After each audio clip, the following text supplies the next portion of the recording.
morning, good afternoon to in-house counsel and in-house legal professionals from all across North America. Welcome to In-House Connect. My name is Shai Mahani. I'm the CEO and co-founder of In-House Connect, and I'm thrilled to have you here with us today. Thank you for joining us, and special thanks to our wonderful co-sponsors, Tangibly and Saul Ewing, and our fantastic presenters today, Chris Buntel and Matthew Kohel, who are going to talk about protecting trade secrets in the age of AI, best practices for in-house counsel on trade secret development, management, and security.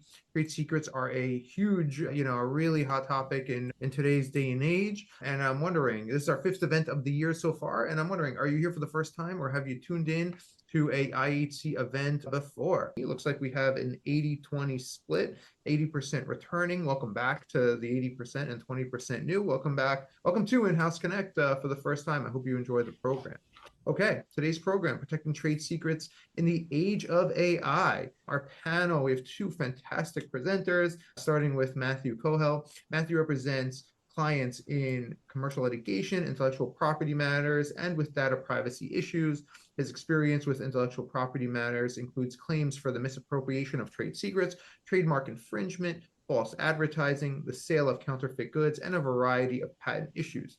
Matt writes regularly and presents on artificial intelligence, especially as related to intellectual property, data privacy, and corporate policies on the use and management of artificial intelligence in the workplace. And our co-presenter is Chris Buntel. Chris is an intellectual property attorney with over 20 years experience, and he is the co-founder and CIPO of Tangibly. Chris is passionate about trade secret management and education. Chris and Matt, welcome to In-House Connect. Thank you, Shai. Thank you for that introduction. I'm excited. And thank you for everyone for attending today. I know Chris is excited as well, and I'm excited to speak with you all about AI and trade secrets. I feel like AI is everywhere, right? It hit the public consciousness seemingly last summer with ChatGPT, and from having conversations with in-house counsel over the last 18 months, trade secrets are really becoming a much more important part of a company's intellectual property portfolio and are really gaining value from the perspective of in-house counsel. And so Chris and I thought about some interesting ways to begin this program, and we wanted to start with a poll. Chris, you want to jump right in here? Absolutely. Thanks, Matt. It's great to be here. I think AI and trade secrets are both wonderful, but they're a little bit abstract. And we thought we would start today off with a real life poll relating to things that we can all relate to. Most of us own a house or a car, and it's very, very common to get insurance to protect your house or your car. So we're asking you, do you proactively get fire insurance for your house or collision insurance for your car? And there's a couple different options. So one is yes, that you feel safer knowing that your house is protected or your car is protected just in case there's a problem later. The second one is, I'm too busy. I've got my job and family, and I'll deal with it when my house is on fire later. The third choice is, never. I've never had my house burned down before, so why start now worrying about it?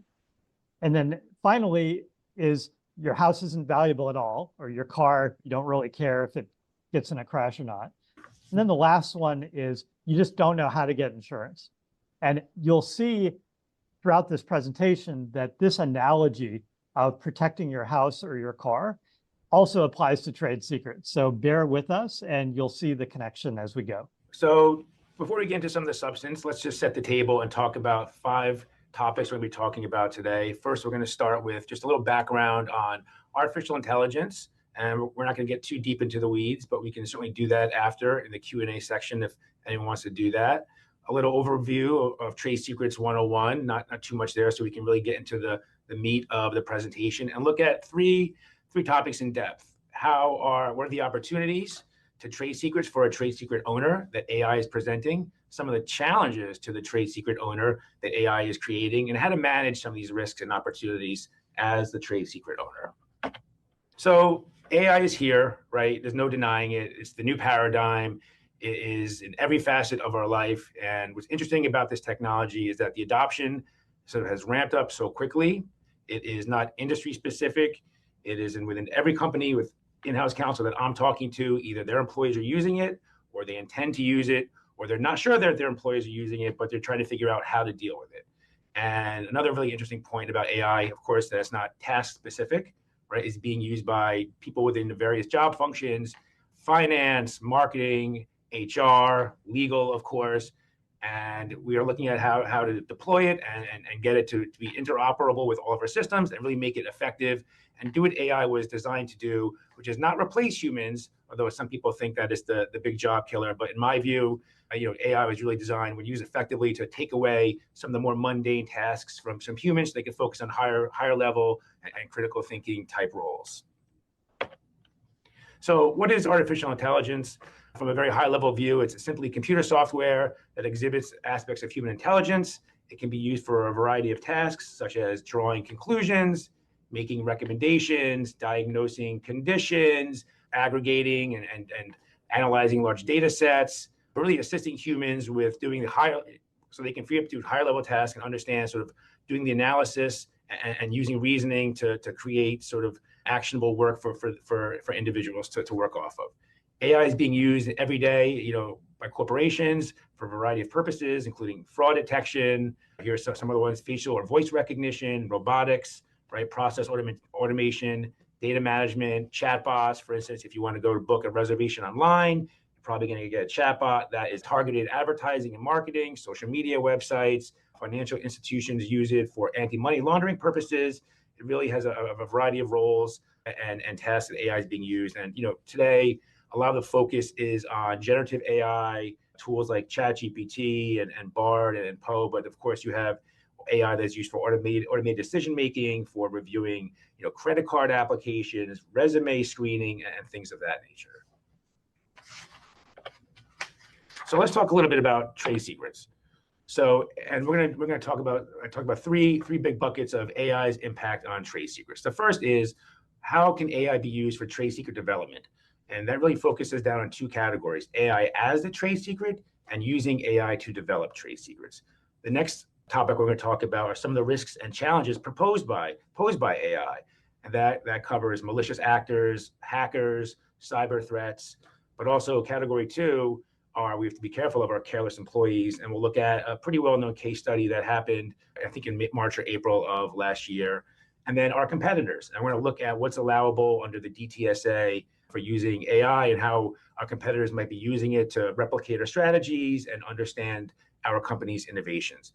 And the last area we're going to talk about is AI and trade secret management, some best practices and strategies for trade secret owners to manage their trade secrets in this new age of AI.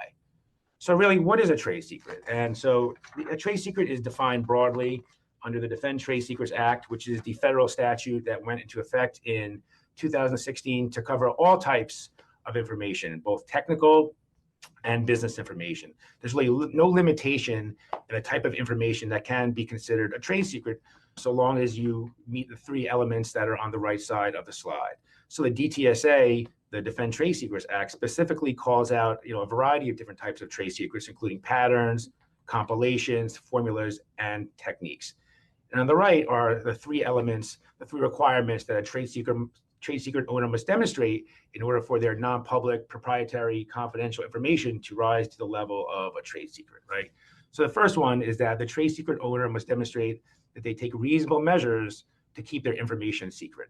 And that's, all the common things that we do as attorneys, such as NDAs, but also some technical protections such as servers, password protected servers, information technology tools, VPNs, and also some physical controls like restricted access to employees, keeping information on a need to know basis.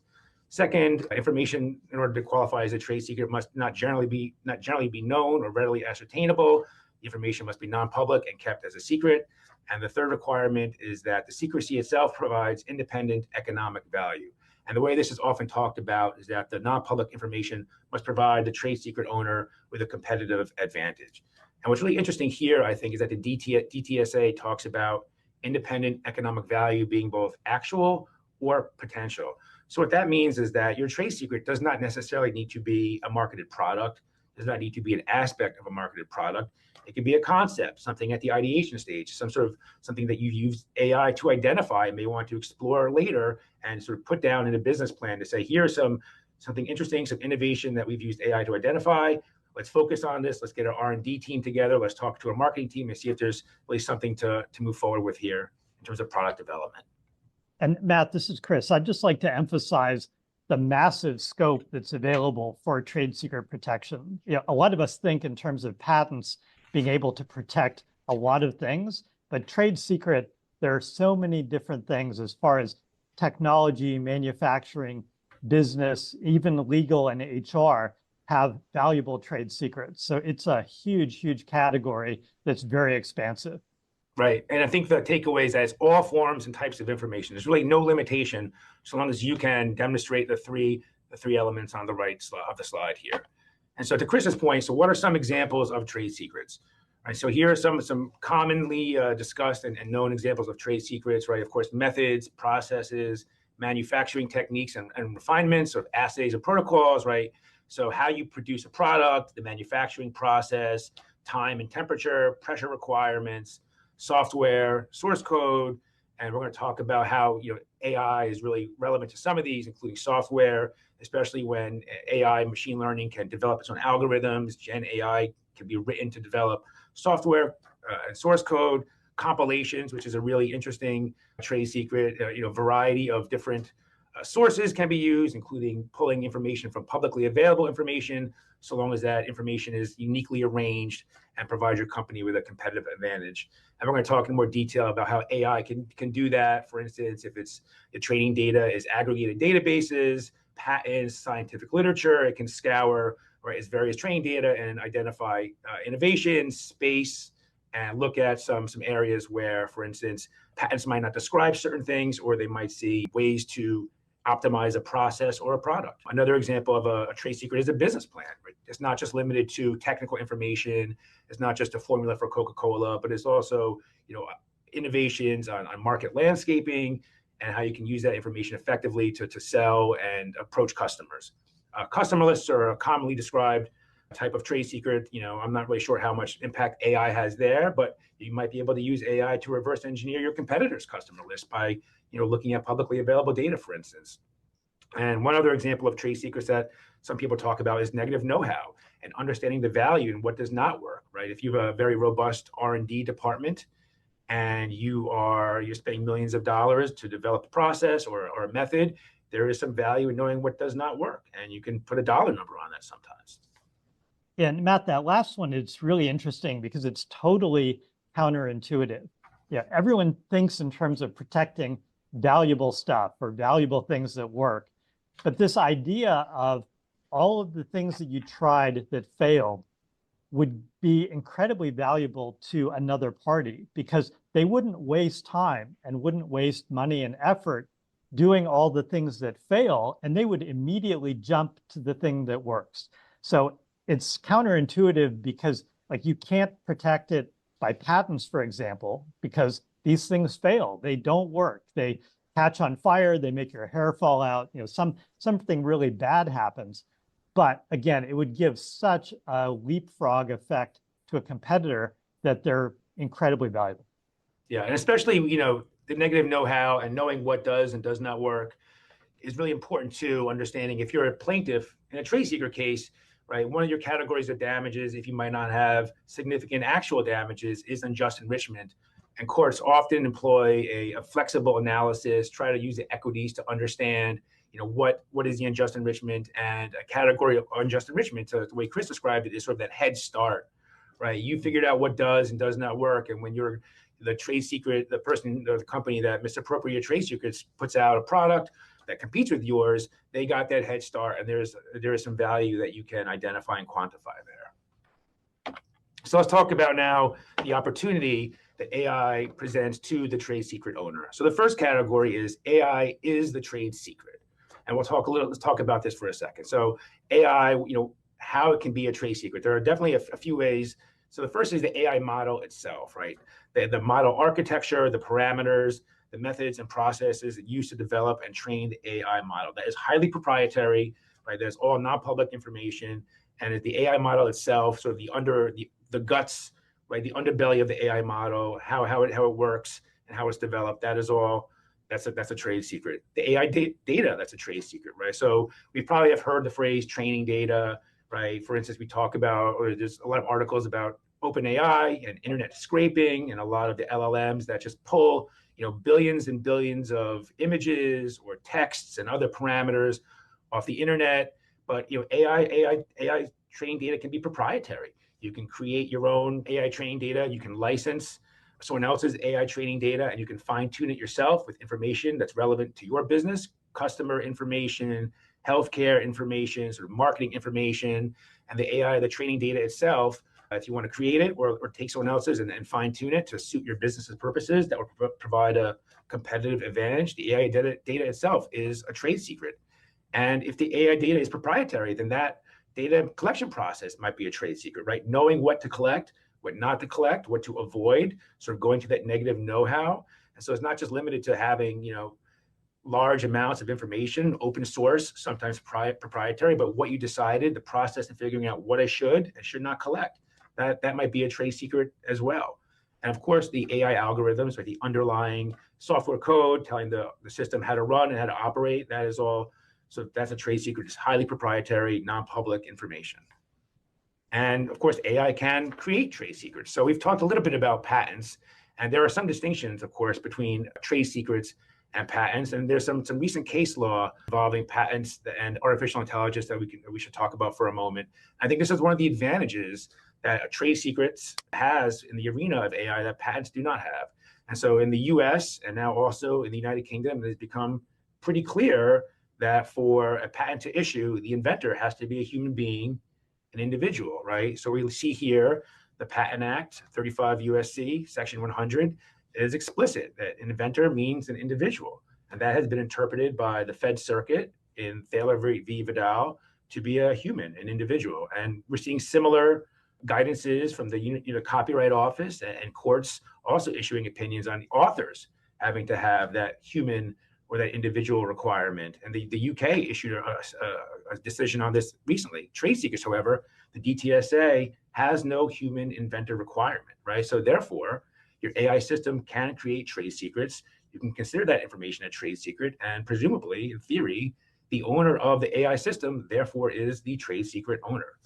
So if you're looking to create, IP and it's not patentable, this is one area in which you can sort of get an advantage and consider that information a trade secret, and you don't have to put it in the public domain. And there's no, limitation of 20 years, right? It's so long as you maintain secrecy and do what you're supposed to do, satisfy the 3 requirements, you can have AI create a trade secret, and it can remain your valuable proprietary information for forever. So what are the kinds of trade secrets that AI can create? So let's talk about this for a little bit. So customized algorithms, right? AI can be used for specific business purposes to provide a competitive advantage. So if you're a company that's in the logistics field, for instance, you might want to analyze data and understand how to optimize your supply chain. AI is being used in the drug development process. AI is being used, to develop software code. So having customized algorithms can be used to provide a competitive advantage and create AI. The algorithms themselves, machine learning, right? It can develop statistical models. It can develop additional algorithms. It learns what works and what does not work. And that information is a trade secret. Data analysis, the output that the AI creates can be a trade secret. So for instance, you can upload into your AI system, you can feed it training data, hundreds, if not thousands of patents, or you can be very specific. You can say, I want to understand what my competitors are doing in this space, have them review that information, patents, scientific literature, to identify where are some gaps, where's some space, and say, we've identified, this range in a manufacturing process, and we think it's a trade secret. And you can use AI to landscape the market for business opportunities. It can look at publicly available information. You can use its capabilities to review manuals, product manuals, securities filings to see, where competitors are heading and what they're doing. And all of these things are probably difficult or outright impossible to protect by other means. So it's really trade secret is the one and best way to protect the output from the AI because of the need for human involvement. So it's a really powerful mechanism. And one of the advantages of using the AI, especially for the data analysis, are the time savings, right? Instead of having, a room full of engineers reviewing things on the PTO website that could take months and months and months, you could upload that information to your training data and generate output in a much shorter amount of time. So some other trade secrets that AI can create it can be actually implemented within manufacturing processes. So the AI itself can be part of monitoring and quality control and manufacturing processes. So AI isn't just, ChatGPT, right? It's much broader than that. AI has quote unquote vision. AI can recognize objects. It can recognize text. It can, review videos. It can be used to a sensor analysis to optimize and determine, what are the best processes to identify defects, to figure out not just what you're doing right, but what is going wrong, and give you real-time issue spotting and give you a virtual environment in which to identify problems, potentially come up with solutions and model them. AI can also be used for maintenance prediction and help optimize, for instance, maintenance schedules. And that's really important for industries that have very rigorous maintenance schedules for their equipment. For instance, the aviation industry, right? Logistics industry, where you have trucks and planes that are flying across the country and they have to be maintained on a regular schedule. AI can be implemented within those systems to sort of figure out, how to have less downtime for your vehicles and your equipment, get them up and running quicker, and service customers in a more efficient way. And AI can be used for benchmarking. It can be used to see what your competitors are doing, to understand what your competitors' innovative processes are, what their strategies are, and to replicate them. And it's interesting to me, Matt, that a lot of these processes that you're talking about have actually been going on for a long time. And I know in the earlier slide, you said back in the 1950s, AI really started. In the media, it feels like just last year, AI came out of nowhere and just exploded onto the scene. But the reality is a lot of these uses of AI have been going on for years, and people either weren't aware or weren't talking about it, or it was just part of their normal life, like a chatbot or the credit card company detecting possible fraudulent activity. But again, to me, it's kind of ironic that everyone's acting like this is brand new, but the reality is it's been going on for a while and just no one was talking about it. Yeah, I mean, I just think it's just the adoption has become so widespread, right? I mean, my kids have been using an Alexa for a couple of years now, and there's your AI, right, helping them pick out which Taylor Swift song they want to wake up to the next morning. But now it's becoming a much more widespread and pervasive technology that's assisting, employees and personnel in a variety of tasks, including myself. I mean, look, as a lawyer, I've been doing e-discovery, right, using TAR and AI for years. We knew it was AI, didn't really understand too much, how important that was, but now seeing it everywhere, I think that it's really just hit the consciousness. So let's talk a little bit about now some of the challenges. And of course, if you're the trade secret owner that's using AI to create trade secrets, or your trade secrets are AI, what are you faced with? Well, trade secret misappropriation. And so how does the misappropriate your trade secrets under the DTSA? There's like three sort of overarching categories of things they can do wrong, three bad acts. And I view them as improper use of a trade secret, right? Taking your information and selling a product that incorporates it. Improper disclosure of a trade secret, that could be putting it on the internet, putting it on the deep internet, right? Making it publicly available to all of your competitors and the public at large, completely destroying its value potentially, or even taking your trade secret and putting it in a patent that they claim to be an inventor of and that they've assigned to themselves or their company. And the third category is improper acquisition. So if you know or should be aware that this information is not yours but belongs to somebody else and you've acquired it, you might have, there's a third way to misappropriate a trade secret. So it's improper use, disclosure, and acquisition. And these problems are happening more and more often.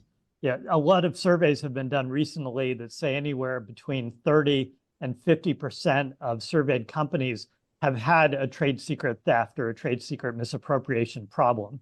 Yeah, to me, that really means it's probably 50 to 80%, because some just aren't aware. So they had a theft and they're not paying attention to their trade secrets, and they're not even aware there was a problem. Or maybe they're just too embarrassed or aren't comfortable with admitting the fact that they've had a theft. So this is a very real problem, and it's not a hypothetical. Most companies, or more than half, in the near future will have one or more of these things happen. So it's a very real risk.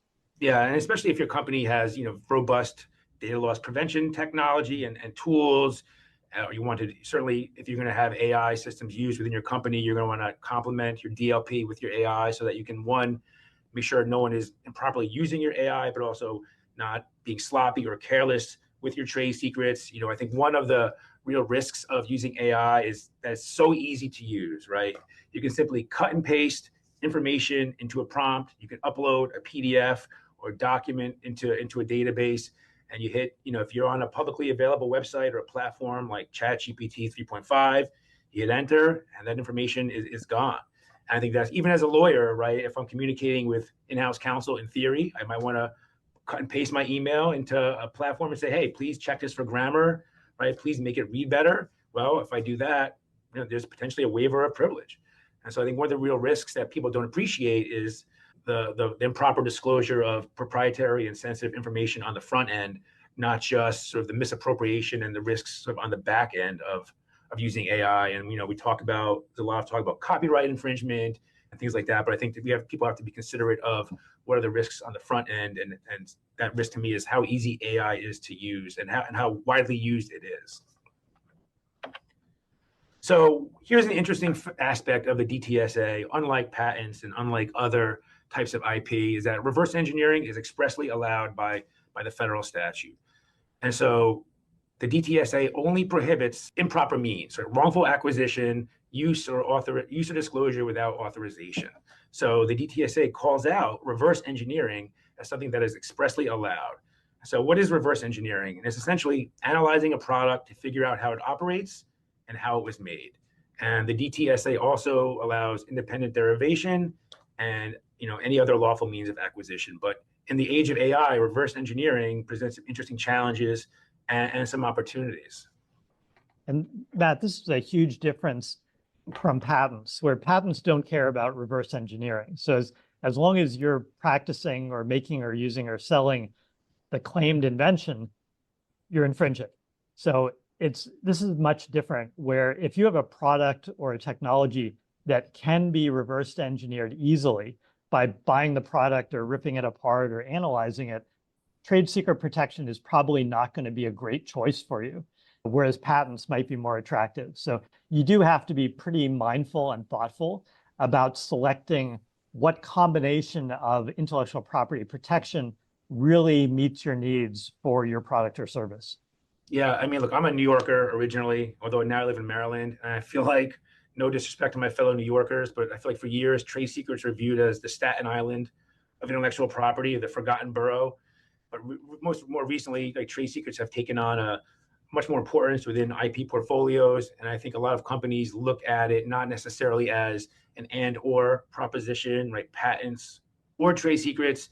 I think really hybrid portfolios are really the way to go. And you might want to patent, right, a certain invention, but that doesn't mean you have to necessarily disclose specifics, right? That might be trade secrets like dimensions.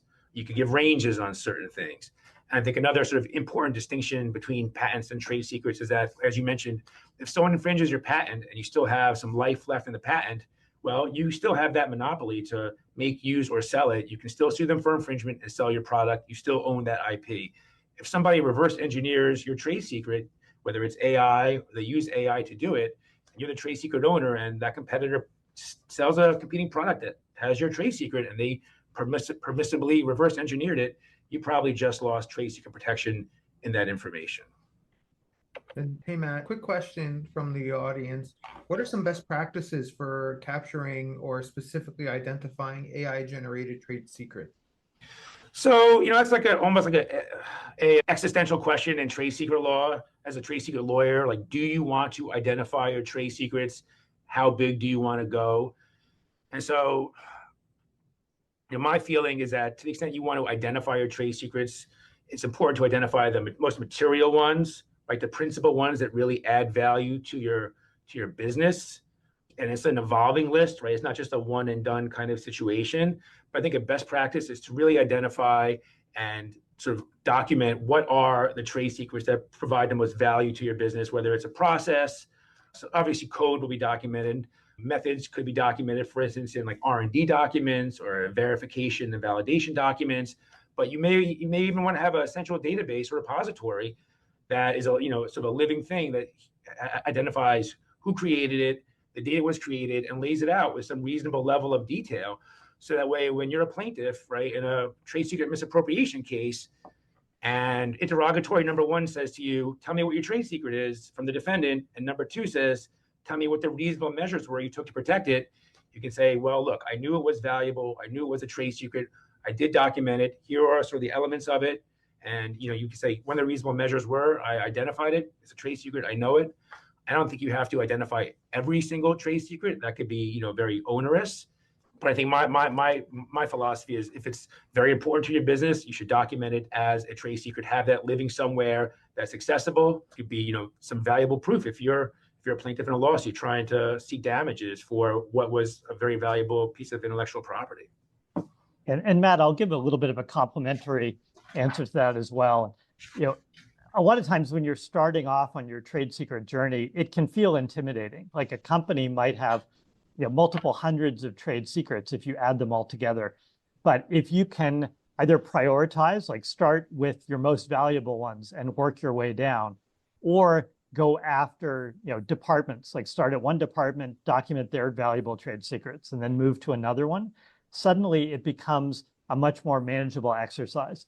It's kind of like that joke about how do you eat an elephant, one bite at a time. And it's really the same thing with trade secrets, where you want to get your high priority or high value trade secrets first. And then the medium and lower value ones you can gradually get to, but you don't have to document all of your trade secrets on day one. You can make a process and a workflow that makes it a much more manageable exercise. Yeah, so let's talk about AI to reverse engineering trade secrets, right? So that is both a challenge for the trade secret owner as AI becomes more widespread, as becomes more accessible, as tools become cheaper, as they become better and more advanced.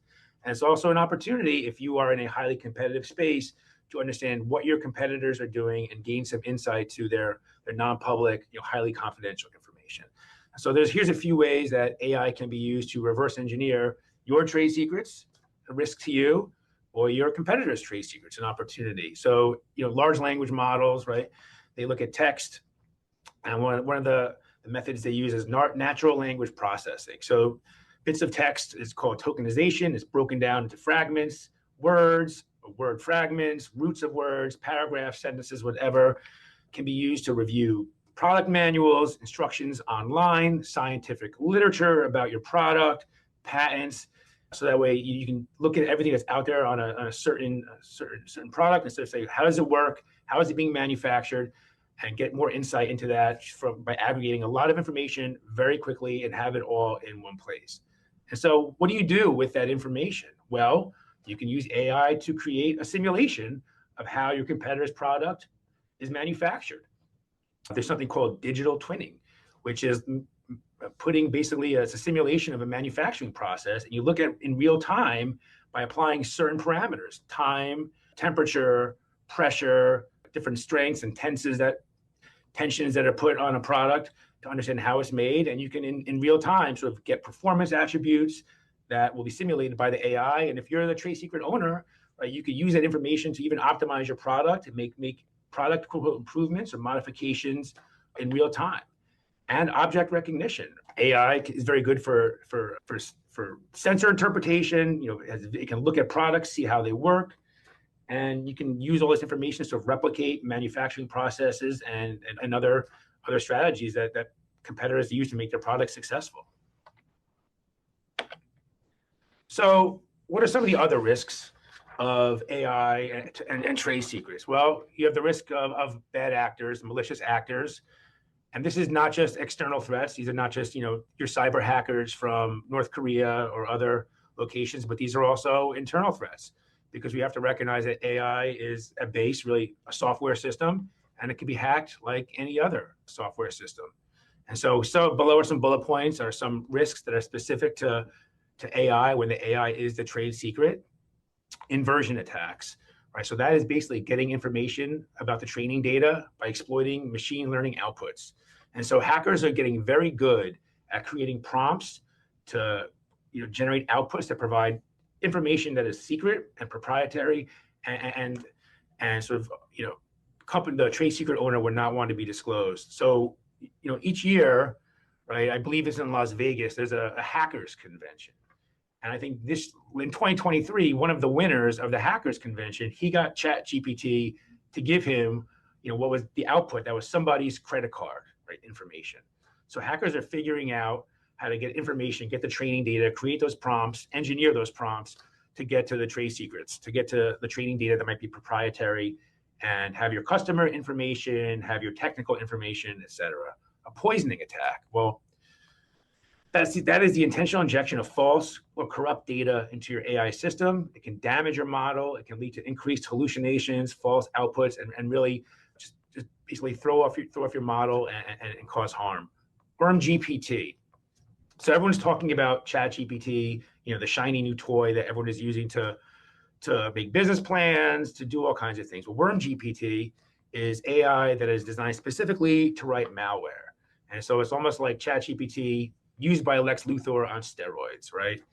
And so the hackers, I'm sure your CISOs are very, very concerned about AI creating threats, right? Even in the last 18 months, when I would get an email that seemed to be from a bank, which I didn't have an account with, I would recognize that was some kind of AI generated or a fake email or a phishing attempt because there were typos or grammatical mistakes.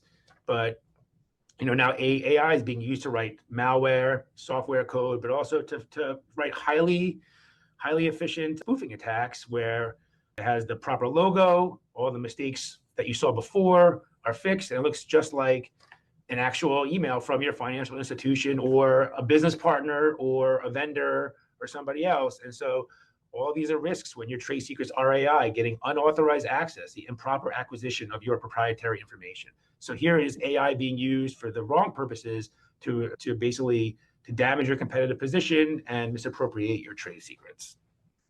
And we talked about this a little bit. I'm sure some of you, or at least many of you on this webinar, are familiar with what happened at Samsung last year. So the inadvertent disclosure of trade secrets into ChatGPT and the risk of AI and trade secrets is not all about bad actors, but also your careless employees.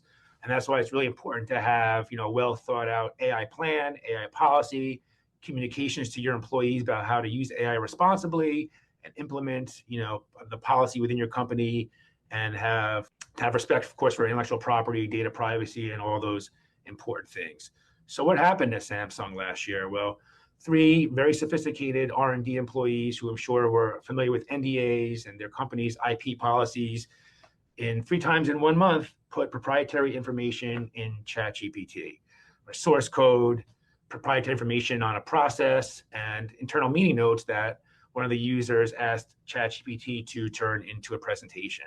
And so there's a real risk, not just from bad actors and cyber criminals, but from careless employees.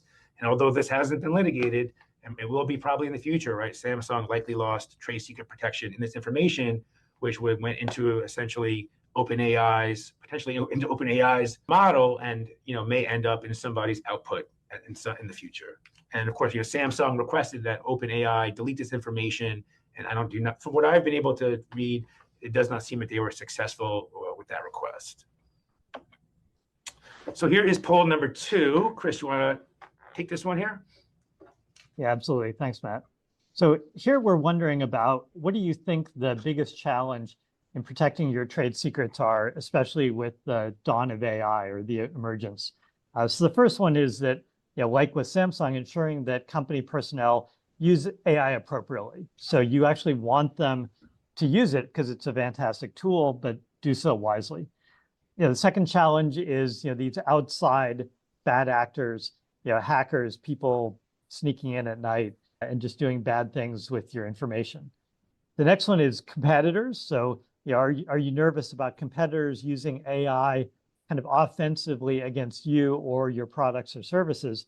Or D, the catch-all is it something else? And if you do choose D, to be curious to see in the chat what you do think is the biggest challenge besides choices A, B, and C. All right, so let's talk about some trade secret management. And Chris, go for it. Awesome. So, so far we've been talking a lot about the generation of trade secrets and how do you handle them or what bad things can happen. But it all boils down not only to identification, but to management. And trade secrets are an asset, just like every other asset, both intellectual property assets, physical assets. Companies have buildings, they have factories, they have vehicles, and trade secrets can be thought of as another interesting and kind of special asset class that needs to be managed. All of your other assets that are valuable to you get managed, and trade secrets are just the same. And a big part of that three-part definition was reasonable measures, and that really involves being proactive. You may recall in the very first poll on taking care of your automobile or your house, people are proactive in protecting their house against fire. So you go out and you get fire insurance.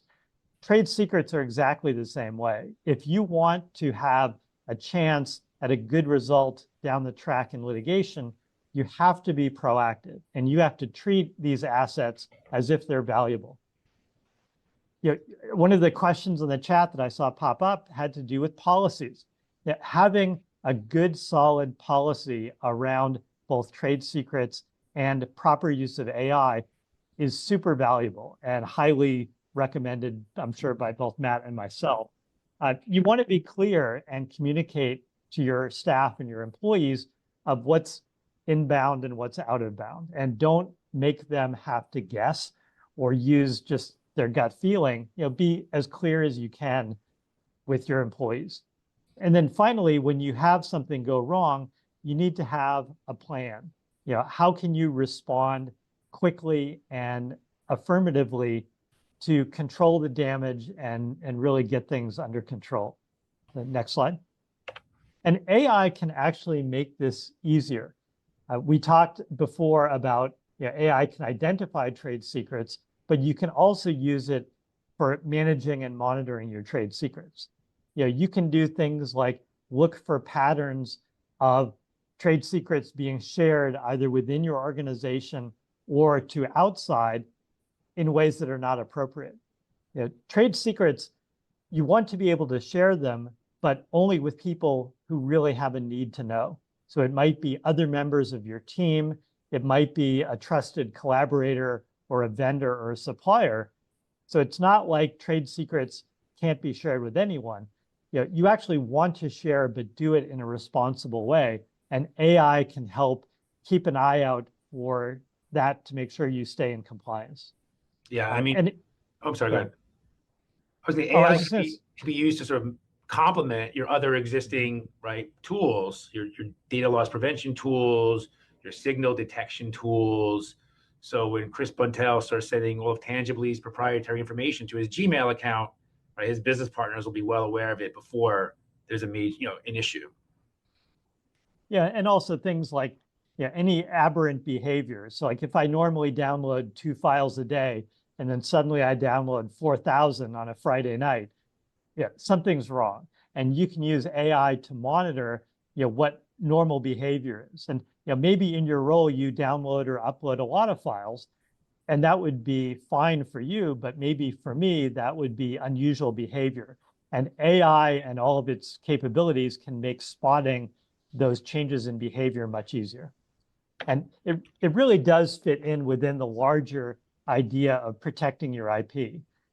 Everyone has policies and procedures to make sure that patents are used appropriately, trademarks are used appropriately, and you should be using AI to do the same thing on trade secrets. Next slide. And again, I think one of the biggest powers is to be able to analyze information. Yes, you could do it by hand, but you're not going to live long enough. Like the amount of data that can be analyzed by an AI system is staggering, and they can do things in minutes that it would take Matt and I months or years to do. And they never get tired, they never take the day off. You can really build in a very robust system of reviewing emails, reviewing documents being transmitted, development of software code, all of that can be monitored and analyzed very easily using an AI that would be impossible to do it by human hands. And then again, even this idea of can you use AI to predict a trade secret is really powerful. And you can have AIs that will predict or even guide you on a path to identifying what your trade secrets are. Yeah, we often find with some of our new customers that they're sure they have trade secrets, but they honestly don't know where to start or don't know where their trade secrets are hiding within the organization. But an AI system can help guide you to have that conversation. Next slide. And there's this idea of compliance, and more both law firms and corporations are paying attention to this. And AI can help you stay in compliance at all times. And if you vary from being compliant, it can warn you proactively or guide you back in the direction that you should be. And being able to very easily monitor compliance is fantastic, rather than relying on people and interviews and just human monitoring. The AI systems can be much more efficient at it. And earlier, Matt talked about access control. And this is something, again, that you can monitor. If you know what your trade secrets are, who is actually accessing and using that information? Are they people where that information is required for them to do their job? Or are these people that really shouldn't have access to this information, but are accessing it anyways, or sharing it with people inside or outside of the organization improperly? And AI, again, is a wonderful tool to keep an eye on this and then flag anything that's aberrant to your outside counsel or to people in the legal department to then go and fix and bring you back into compliance. Next. And there's also this idea of external threats as being a serious problem. And we'll get to that a little bit later with another slide. But people are genuinely concerned, and rightfully so, about security attacks against their data. You can monitor and even look at ways that outside parties are interacting with your website or your databases, and again, spot very quickly and shut down anything that is out of the ordinary. And in terms of training, I've always thought that training probably has the highest ROI of anything that you can do. Matt and I have been talking about a lot of systems and software and lawyers, and a lot of those things can be very involved. But educating your staff in terms of what is AI? How do you use it properly? How do you manage the trade secrets of the AI itself or the output of that AI is relatively easy to do, but pays off huge, huge dividends. So we strongly encourage having a well-trained workforce. And then you can do security and encryption. AI can do this much better than humans can. And again, this idea of having a robust workflow or robust policy and procedures around incidents is super important. AI can respond very quickly and really contain the damage and help you get things under control as quickly as possible. So that's a super power of AI. Next slide. So hopefully you can see there's a purple iceberg here, but a lot of people only see what's above the surface of the water for IP protection, which is the traditional government registered forms of IP, like patents, trademarks, and copyrights. But there's this huge collection underneath the water that AI and trade secrets might be available to help you protect. So it's things like code, innovation, any manufacturing methods or quality control or QA systems to help you build a great product. Your financial data, things like pricing models, margin data, HR information, even business methods are all very useful, and trade secrets and AI can help you manage this. Next slide. So just a reminder, remember this three-part test of that you have a secret, they have independent value, and you've taken reasonable measures. And I know in the chat, and we'll get more to this at the end with Q&A, reasonable measures is tricky because it's not defined anywhere.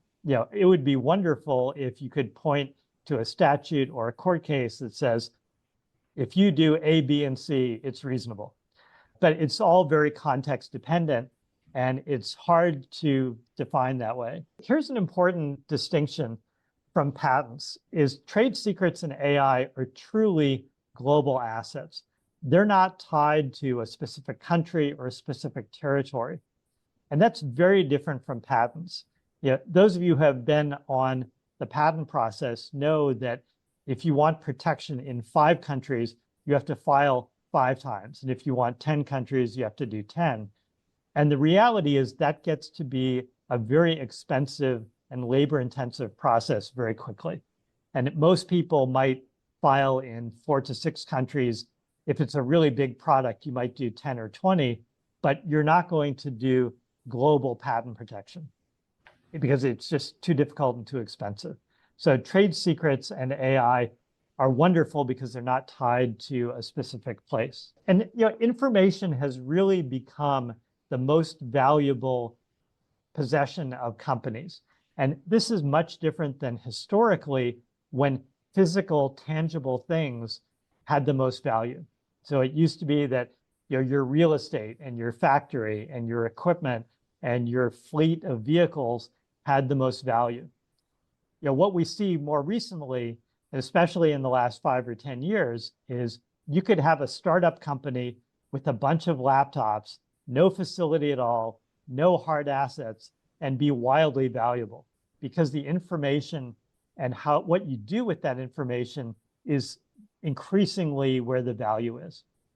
And what we've seen since 2016 is major markets like US, Europe, China, and Japan have been strengthening the laws that protect both confidential information and trade secrets. So it's really a reflection of how important information has become. Unfortunately, not every country in the world has a trade secret specific statute.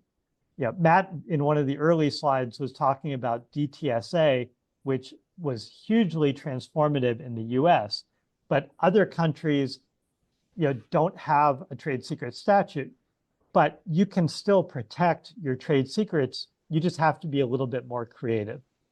So things like breach of confidence, which is the idea that you trusted someone and they betrayed your trust. And you can be even more creative, like copyright infringement. So like in my example, the day before I resigned my job, I downloaded 4,000 files. You can actually assert that as a violation of copyright. And also some countries have what are called computer misuse acts. And again, that action of using the company computer or laptop to download those 4,000 files can be asserted to be a misuse or a non-authorized use of that computer. And some of these actions not only are civil, but they're criminal as well. So it can be a great deterrent to someone to think, not only am I going to get a huge penalty in terms of financial, but I might have to go to jail or prison. And I'm willing to do a lot for my company, but going to jail is probably a step too far. So it can be a great deterrent. Fundamentally, AI is a tool, just like any other tool. And if you think about it, you can use tools well, you can use tools badly, or you can not use them at all.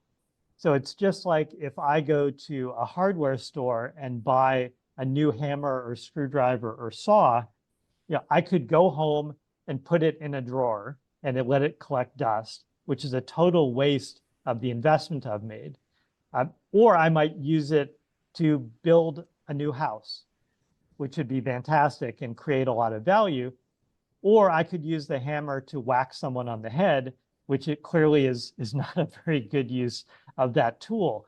But I'd encourage all of you to think of AI as a tool and how can you use it to really maximize value for yourself and your company. And also, there's this idea that Matt mentioned of AI can be used against you. So are your competitors going to be using AI to try to get insights into what you're doing? So these tools work both ways. Next. And one of the things that makes trade secrets more interesting for me is that ultimately it's very personal. With patents, we often talk about big corporation versus big corporation, or maybe university versus corporation, but it's always a little bit impersonal. It's one entity versus another. With trade secrets, it ultimately comes down to one person or maybe a small group of people acting badly, doing something they're not supposed to. And if you look at the studies and statistics, about 70% of the time, it's actually your own employees that are causing the trouble. And the true outsiders, like the hackers and ninjas and thieves, is only about 15%. And then the final 15% are things like collaborations that start well, but then something goes wrong, and suddenly your collaborator is using your trusted information to help another client, or just doing something they're not supposed to. So a lot of us kind of evaluate risk inappropriately or incorrectly, but the reality is your own people are where you should be putting a lot of your attention and training to lower your risk. And again, it comes back to this notion of good people doing bad things versus bad people doing bad things. And you need to handle those two a little bit differently to control your risk. Yeah, and to that point, that's why having a sort of a well thought out AI policy is so important. So that way there's guidance to your company of what not to do, but also an AI policy can explain what to do when something goes wrong, and have a well-defined response plan like you described, with identifying who is involved, who the stakeholders are, and what each role of each individual is in that situation. Yeah, and the other thing is, we hope that you never have a trade secret problem, and we hope that you never have an AI problem. But statistically, it's quite likely that at some point you will, more than half of companies. It's, again, just like your home fire insurance. I could die, and as long as my house is still intact, I'm actually happy. Like, I do not want my house to burn down, but I feel good that I have insurance and a plan, to evacuate my family safely just in case that happens. And AI and trade secrets are exactly the same way. And just in summary, you can use AI to do a bunch of things, to find your own trade secrets, to help you as a tool to manage your own trade secret and your broader IP portfolio, and also as kind of an offensive or competitive tool to help figure out what your competitor is doing and what their trade secrets might be. So this is a fantastic tool if you use it properly. And just to talk about litigation, because it is a CLE, we're finding more and more cases of AI and trade secrets being tried in the court, or at least having settlements made. Companies that are very recognizable, like Tesla and Meta, have been involved in different things around theft of AI systems. And even in 2021, there was an interesting one that had 15 trade secrets being asserted that ended up in a $30 million win. So we're going to continue to see an upswing in litigations, both in trade secrets as well as in AI. So, Matt and I would love to thank you for paying attention and asking great questions. Afterwards, if you'd like legal advice and client counseling, Matt is the guy to talk to. And, for myself and those of us at Tangibly, we are a trade secret management platform that provides tools that help you identify and manage your trade secrets. So this has been great, and we'd love to hear your questions. All right. Thank you, Matt and Chris. And folks, if you enjoyed the program, please let us know in the chat. You can say thanks, and very informative, and all of that good stuff. We have a lot of questions, so let's get to it. Does potential value have some type of objective standard to determine what value is in the context of trade secrets? Tough question. That is a tough question, right? I mean, objective value. So that's hard. I think, obviously valuing and quantifying the value in a trade secret is difficult in many cases, especially where you don't have actual damages, because then you're really going to focus on the unjust enrichment. That's a hard question to answer. I don't know that there's a lot of like legal opinions on how to do that, but there are ways to do it. For instance, you can document the time that you've spent and the money incurred in an R&D process, right, to ideate some idea, to come up with some not yet ready for market concept. You can look at, for instance, how many FTEs from your R&D department worked on this project for this period of time, what the expenses were to purchase equipment or items and software and all the things that would be necessary to do sort of that product development process. So really it's a human capital and equipment or tangible item kind of analysis. And that's why I've approached it in the past with damages experts. And you can also think about sort of the value proposition or why it's valuable. So it might be something like it cuts down on air emissions to help you meet some ESG standard, or maybe it improves your quality, so your rejection rates are lower, or helps you qualify, incoming raw materials. So, it's one thing to say, what's the dollar value, kind of what's the valuation, but there's also this concept of, why is it valuable, which is a little bit different and probably easier to figure out. Applying an actual dollar amount to an AI or trade secret is pretty tricky. All right. Next question. Do you see any trends on what is considered adequate documentation of a trade secret? So I think, one sort of the basic, right, things that you should do is stamp documents confidential. You may want to not necessarily document them that way, but put them in a repository, right? So for instance, if you have a R&D department working on a project, you can identify documents as, project in-house connect, right? Stamp it confidential, right? You can create a file where all documents related to this project, including the contract, which describes this information as a trade secret, are kept. You can, a lot of companies have patent information disclosure databases. You can set up a trade secret creation database and do it that way. I don't think there's any one right way of doing it, but there are obviously best practices. And so the more attention you give to something being a trade secret, obviously the easier it will be to assert it if you're a plaintiff trade secret owner in a litigation.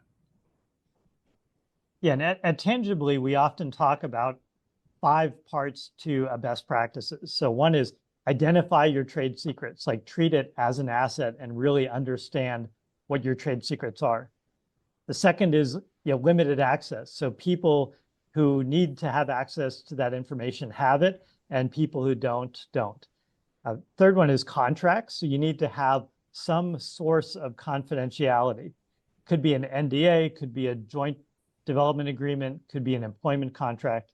It has to come from somewhere.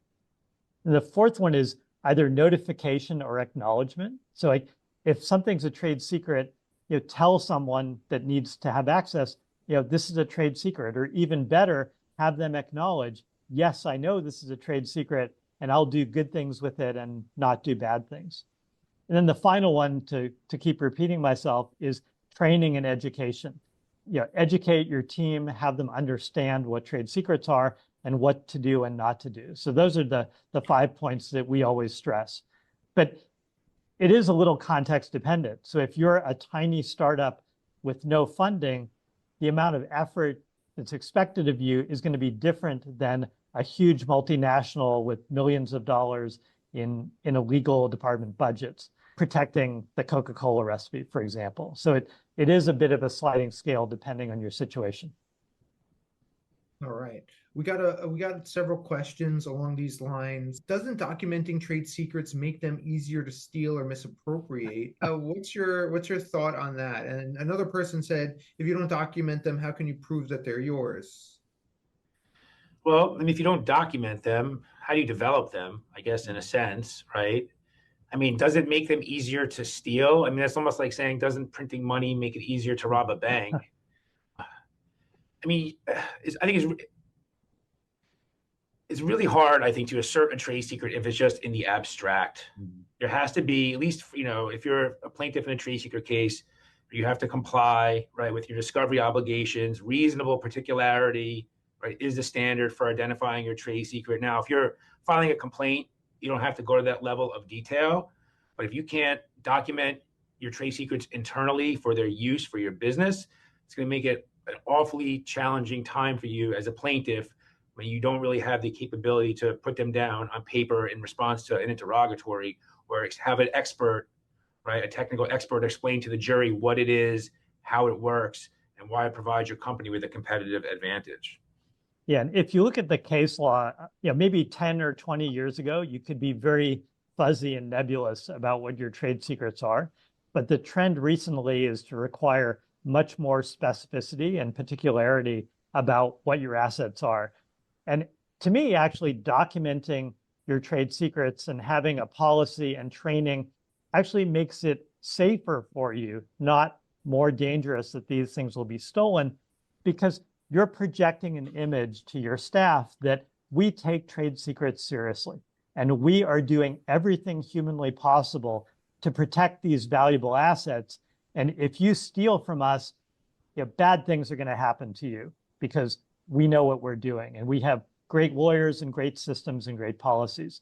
So I actually think it's the other way, where it actually improves your chances if you are documenting. If it's not documented, you don't even know if it's stolen. Yeah, I mean, I often hear people take the opposite side of that. Well, in a litigation, if you document, say you have 10 trade secrets, you document 5, and you want to assert in a lawsuit 6, 7, 8, 9, 10, defense lawyers or defendants in the case might say, well, this company didn't identify those, right, in their internal documentation. It's therefore not a trade secret. I'm not aware of any, if I'm aware of that argument being made in litigation, I'm not aware of any case where the argument has been successful.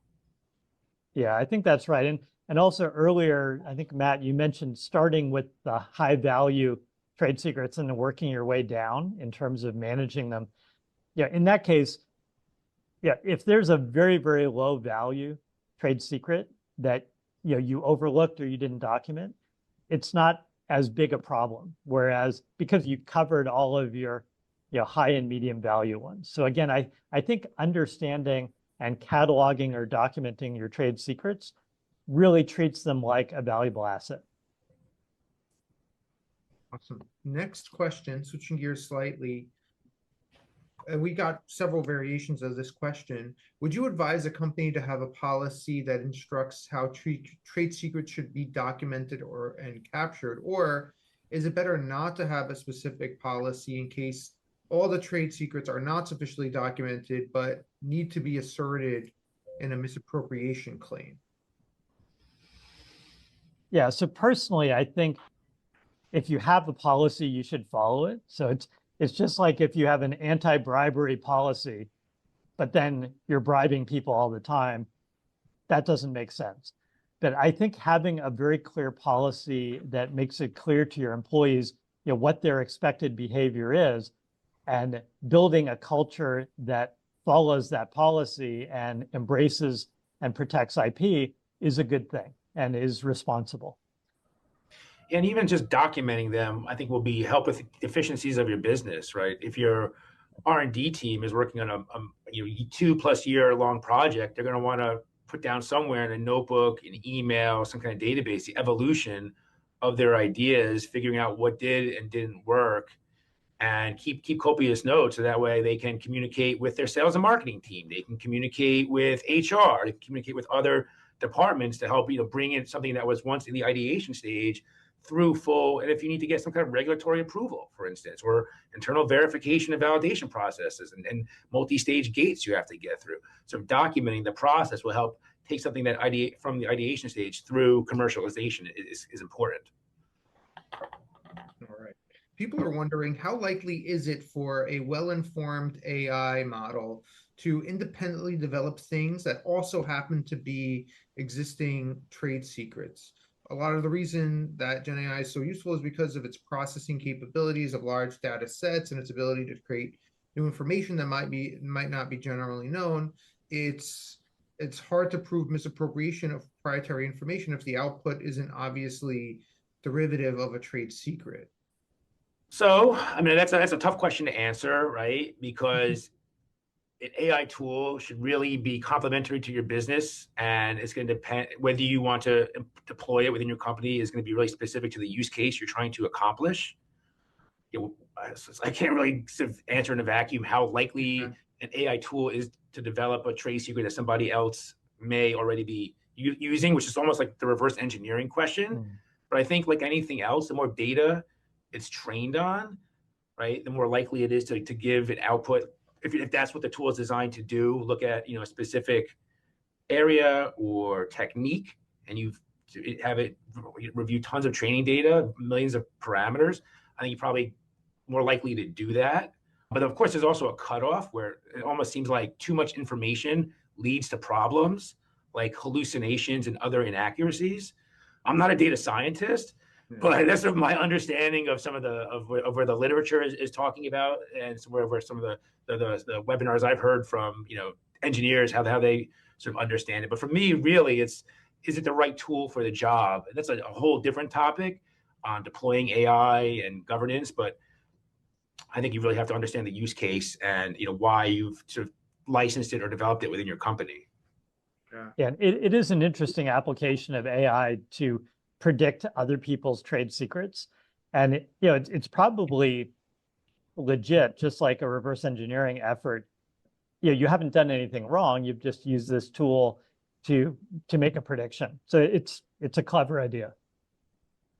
Yeah, and people are wondering the same thing with open source software. If it spits out the same thing, it's very case dependent. We won't belabor the point. Another question, and this is an interesting question. Let's turn it around. How would you be able to protect in court if you haven't disclosed something that's a trade secret?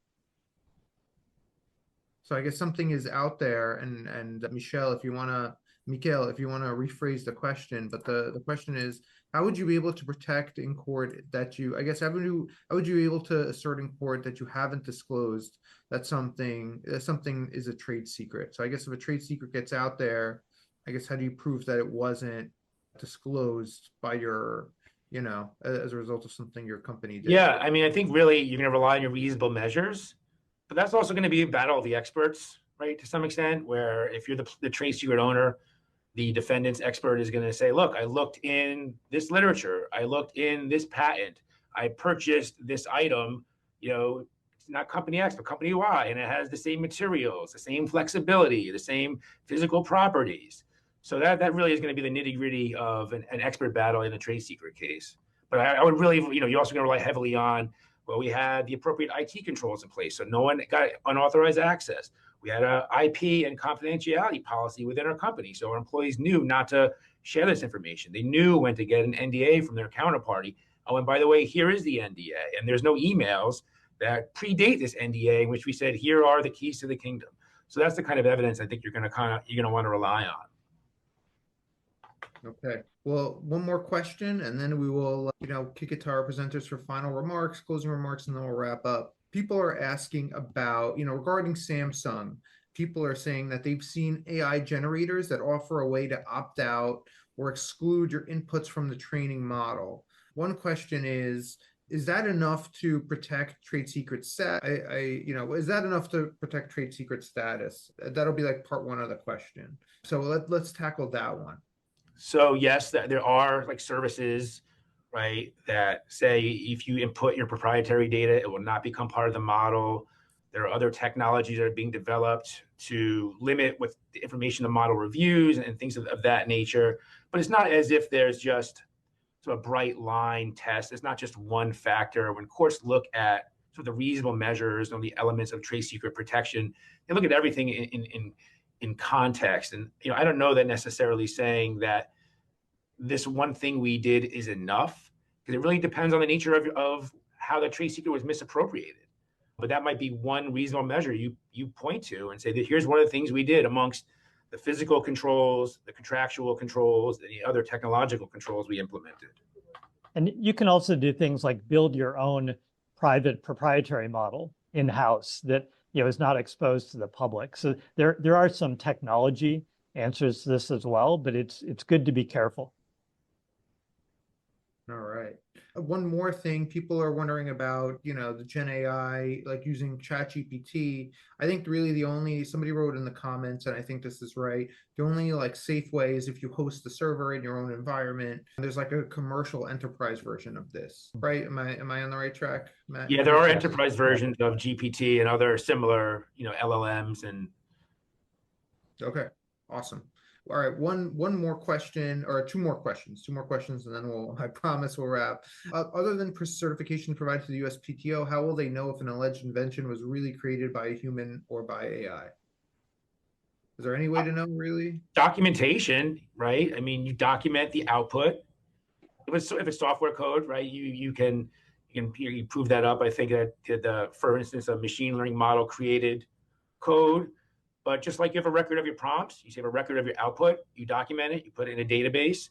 And really, this comes down to almost like AI governance, right? It almost goes back to, when do you use AI? Do you get written authorization for the particular request?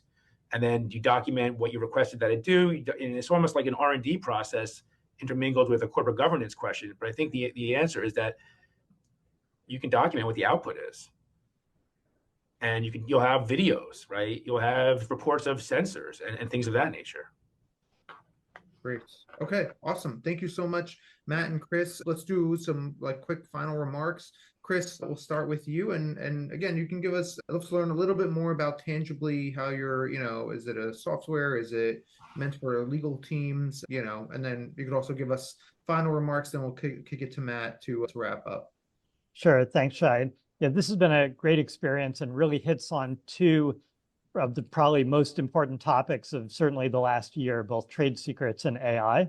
So this has been a super timely discussion, and we've really scratched the surface. There's a lot of detail and, quite honestly, a lot of unanswered questions that will get resolved over the next couple of years, both through statutes and through court activity and activity at the various patent offices around the world.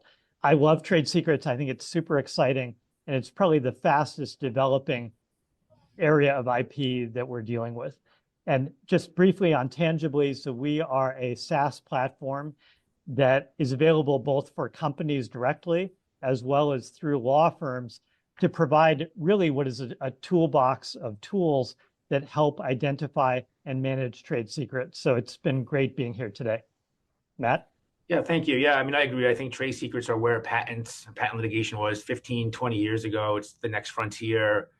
And with AI being so widely adopted, it's going to make, present a lot of challenges to companies, but also a lot of opportunities for your business. I mean, I love trade secrets. I could talk about them all day. Trade secret management, trade secret litigation. So feel free to reach out if you want to continue the conversation. Thank you, Shai. Thank you everyone for attending. It was great. All right, wonderful. Thank you so much, Matt and Chris.